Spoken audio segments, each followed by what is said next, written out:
Hey there! Ever stop and wonder how your computer actually remembers stuff? How does your favorite game save your progress right before a boss battle? Or how does a word processor keep your essays safe and sound?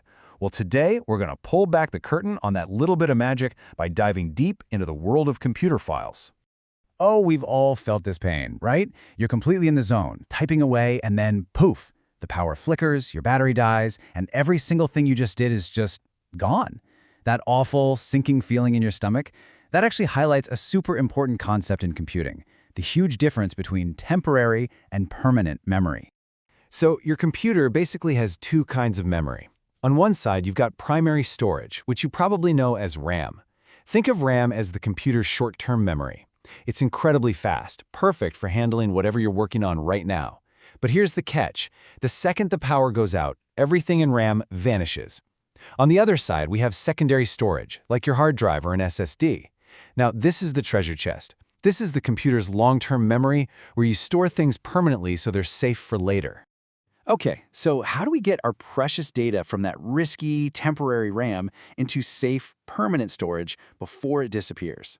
Well, the answer is actually pretty simple, and it's something you use every day. We use files. So what is a file really? At its core, it's just a named collection of data that lives in that permanent storage.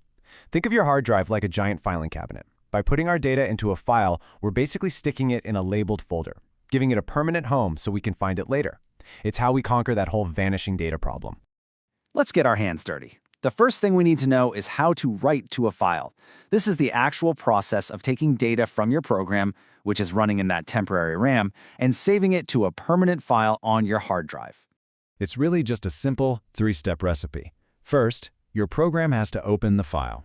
This is like telling the computer, hey, I need to access this specific file called data.txt. Step 2, you use a command like readLine to actually put your information, in this case the text hello world, inside that file. And step 3, and this is absolutely critical, you have to close the file.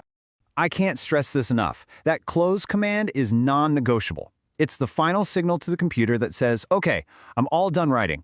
Please make sure everything is safely locked away on the hard drive. Skipping this step is like leaving your filing cabinet drawer wide open in a windstorm. You're just asking for your data to get lost or completely scrambled. Awesome, so our data is saved. But that's only half the story, right? It's not much good if we can't get it back. That's where reading from a file comes into play. This is how we load that information we saved back into our program so we can use it again. Now, this might look a little more complicated, but the logic is totally straightforward. Just like before, we start by opening the file. Then we use a loop. This while statement is basically just asking the computer, hey, have we reached the end of the file yet? As long as there's more to read, we use the readLine command to grab one line of text at a time and pull it back into that temporary RAM. Then we can print it out or do whatever else we want with it. Once the loop has gone through the entire file, what do you think we do? You guessed it, we close the file to clean everything up. So let's zoom out for a second. Why does any of this really matter? Because when you understand this process, you're understanding the absolute foundation of how digital information lasts. It's the entire journey our data takes, from just a fleeting idea in the computer's short-term memory to a solid, permanent record we can rely on. All right, let's do a quick recap. The most important things to remember are, files are the bridge that gets our data from temporary RAM to permanent storage. Writing is how we save that data. Reading is how we load it back up again. And what's the golden rule? Always, always, always close your file when you're done. It's the key to keeping your data safe. Think about it. Every single application that remembers anything about you, from a simple to-do list app to a massive, complex video game, is using these exact same principles: opening, writing, reading, and closing files. So the real question is, now that you know the fundamentals of how a computer remembers, what amazing thing are you going to create?